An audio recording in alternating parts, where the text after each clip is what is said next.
Всем привет! Есть у меня кошечка, а у кошечки есть ветеринарный паспорт, и сегодня изготовим для него обложку. Размеры самого паспорта выходят где-то 138 на 100 мм.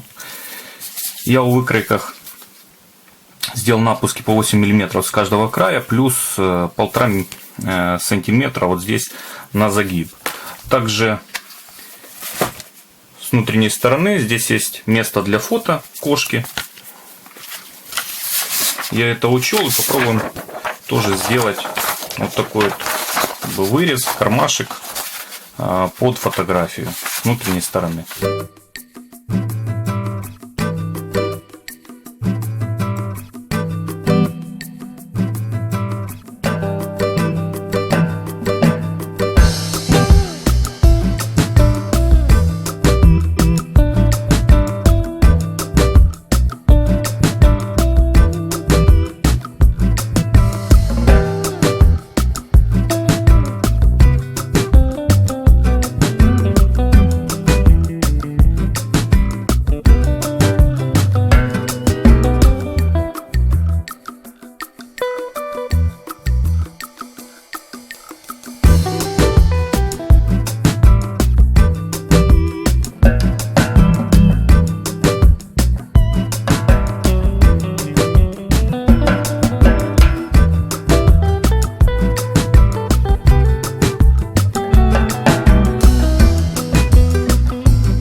Обложка готова, вот что у нас получилось.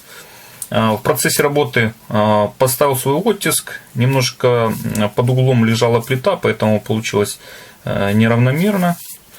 Вот, обложку уже одел на паспорт, все хорошо подошло, с размерами не прогадал. Вот. Кожу использовал в толщине 1,2 мм.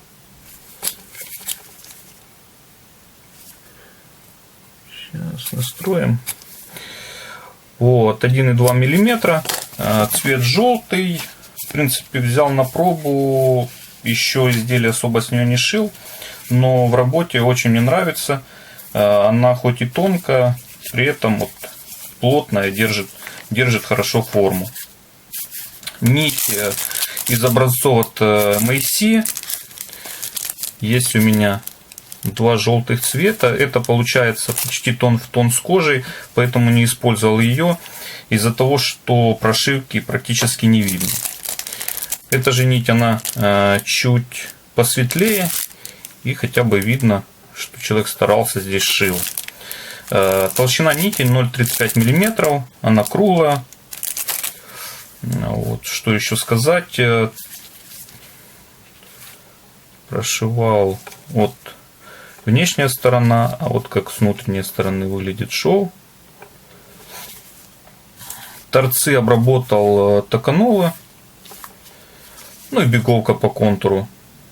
В следующий раз, думаю, сделаю немножко больше отступ вот от биговки. А так, в принципе, все как бы получилось симпатично. Здесь в окошко для фотографий поставил еще пленку. Тоже когда-то покупал именно для вот таких вот целей, но в своих изделиях еще не использовал. Лежал у меня кусочек. Сейчас как бы именно то, что нужно. Значит, сюда поставил пленку, фото распечатаю чуть позже. Тоже сюда вставлю. Не уверен, что вот здесь стоит делать такой отступ. Под фотографию можно, в принципе, на весь размер, вот, на всю эту площадь сделать вырез. Но с другой стороны, сюда можно, там, к примеру, как бы делать какую-то гравировку или теснение, там что-то именное, к примеру. Вот. Надеюсь, видео было полезно. Ставьте лайки, подписывайтесь и спасибо за просмотр.